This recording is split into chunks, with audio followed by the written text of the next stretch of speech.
We want to be pointing down so that the overspray doesn't go towards the house. Okay? Two, if you angle it the right way, you'll get two sides of the baluster. So when you paint like this, and we can hit almost two full sides, and that way the overspray goes to the other one. So that way it doesn't take as much to cover the other, right? Next.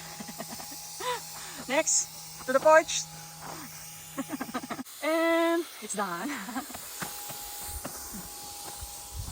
Sun goes down.